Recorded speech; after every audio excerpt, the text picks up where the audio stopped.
దత్తుని నామాలు జపం చేసుకునే వాళ్ళందరికీ ఒక విన్నపి. గురువుగారు చెప్పింది ప్రతి ఒక్క అక్షరము దత్తుని గురించి మీరు తెలుసుకోవాలి అని అనుకుంటే 2 సార్లు చూడండి వీడియో, 3 సార్లు చూడండి మీకు అర్థం కాకుంటే.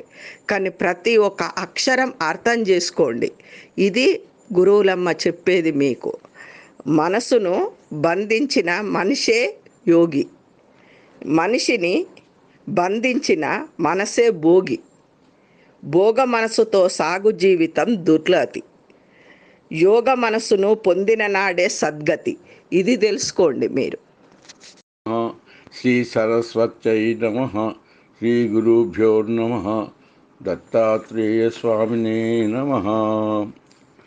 రుద్రాత్మశక్తి సహిత కామేశ్వరీ సర్వసిద్ధిదా వజ్రేశ్వరీ మహాదేవి విష్ణుశక్తిరుదీరిత బ్రహ్మాత్మశక్తిరుదిత దేవి భగమాలిని బిందు త్రికోణ షట్కోణం దత్తాత్రేయస్వరూపకం సహ్యశాయి ఆత్రేయం అవధూతం నమామ్యహం. జ్ఞానయోగనిధిం విశ్వగురుం యోగీ జనప్రియం భక్తానుకంపినం సర్వసాక్షిణం సిద్ధసేవితం గురు మాతా గురు పితా ఆచార్య గురువే సదా శ్రీ జ్ఞానైక్యశక్తి పరబ్రహ్మ ఆశక్తికే నమో నమః. దత్తభక్తులందరికీ దత్తుని యొక్క పరిపూర్ణ శుభ ఆశీర్వచనములు. ఈ పున్నమకు 2వ అవతారం గురించి తెలుసుకుందాం. అత్రిమాముని దంపతులకు దత్తుడుగా రావటానికి 3 సార్లు 3 రూపాలుగా దర్శనమిచ్చినాడు. మొదటి అవతారము యోగిరాజుగా దర్శనమిచ్చి ఆ రోజును కార్తీక పౌర్ణమి అని, ఆ అవతారంలో దశదిశలు కరులు మిరుమిట్లు గొల్పే తేజపుంజముగా యోగిరాజు అగుపించి అభయమిచ్చి వెళ్ళినాడు. ఆ దివ్య తేజమును చూచిన కారణమున తాను యథాస్థితికి వచ్చుటకు 1 రోజు పట్టింది. మరుసటి రోజున అనగా కార్తీక బహుళ పాడ్యమి రోహిణి నక్షత్రం నందు త్రిగుణాత్మకుడై త్రిముఖాలు 6 చేతులు కలిగి చేతులలో కొన్ని వస్తువులు ధరించి ప్రత్యక్షమై, హే అత్రి మహాముని, మేము చూడటానికి వేరువేరుగా ఉన్నా మేము చేసే పనులు వేరువేరైనా మాలో ఉన్న శక్తి వేరు కాదు, ఒక్కటే, అదే పరబ్రహ్మశక్తి. దాని కొరకే నీవు తపస్సు చేసిన కారణమున ముగ్గురం ప్రత్యక్షం కావలసి వచ్చింది. ఇప్పుడు నీవు చూస్తున్న ఈ అవతారమే శ్రీ అత్రివరదుడని, ఈ రూపంనే గురుదేవదత్త రూపమని అంటారు. ఎందుకంటే కుడి భాగహస్తాలలో గురు లక్షణాలు, ఎడమ భాగహస్తాలలో దైవ లక్షణములు కలిగి ఉండుట చేత గురుదేవదత్త నామం సార్థకమైనది. కుడి చేతిలో గల మాల అకారం నుండి క్షకారం వరకు గల అక్షరమాల. ఈ అక్షరమాల నుండే సమస్త దేవతల మంత్ర బీజాక్షరములు, వాటి రహస్యాలు పుట్టినవి. అందుకే అంత అమోఘ శక్తివంతమైనది ఈ జపమాల. అటువంటి మాలచే మంత్రం జప చేసినప్పుడు ఎంతటి శక్తిహీనులైనా వారి శక్తికి నొసుగుతుంది. 2వది ఢమరూకం. ఇది నాదానికి ప్రతీక. ఆకాశతత్వాన్ని సూచించే మనిషిలోని ఆజ్ఞాచక్రానికి సంకేతంగా ఉంటుంది.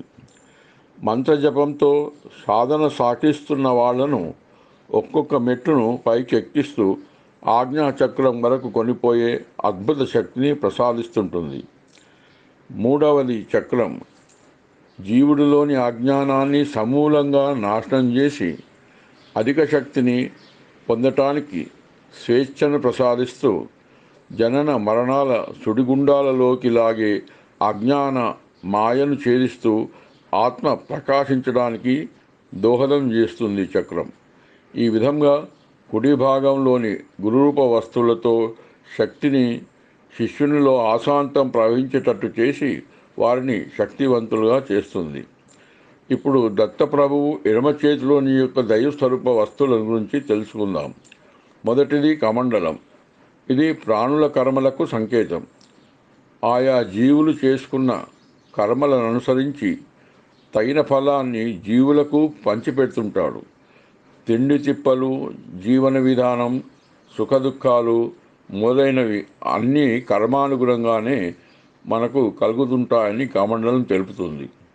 రెండవది త్రిశూలం. ఈ త్రిశూలంలో ఉన్న 3 కొనలు ఆచారం, వ్యవహారం, ప్రాయశ్చిత్తం అనే విధులకు సంకేతాలు. అంటే మోక్ష సాధనకు మూలమైన ధర్మ అర్థ కామాలను శాసిస్తుంటుంది. ఇక మూడవది శంఖం, ఉచ్చైస్వనంతో ధ్వనించేది. ఇది వేద సంబంధిత కర్మలకు ద్యోతకం చేస్తుంది. ఈ కర్మల విధుల వల్లే మన భూగోళం అనంత విశ్వాంతరాలలో సరిగ్గా పరిగణిస్తుంది. రెండవది త్రిశూలం. ఈ త్రిశూలంలో ఉన్న 3 కొనలు ఆచారం, వ్యవహారం, ప్రాయశ్చిత్తం అనే విధులకు సంకేతాలు. అంటే మోక్ష సాధనకు మూలమైన ధర్మ అర్థ కామాలను శాసిస్తుంటుంది. మూడవది శంఖం, ఉచ్చైస్వరంతో ధరించేది. ఇది వేద సంబంధిత కర్మలకు ద్యోతకం చేస్తుంది.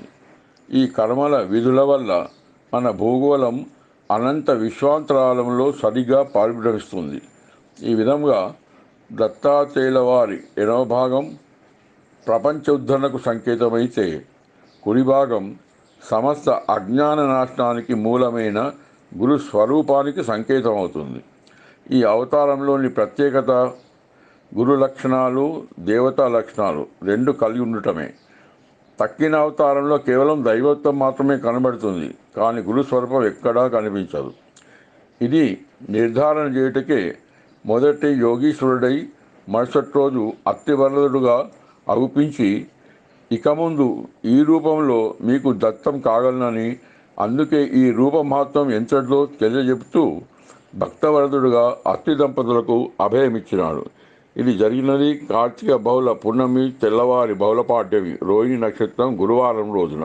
హరి ఓం తత్సత్. శ్రీ అవధూత చింతన శ్రీ గురుదేవ రాజాది రామచంద్ర మహారాజ్ की जय.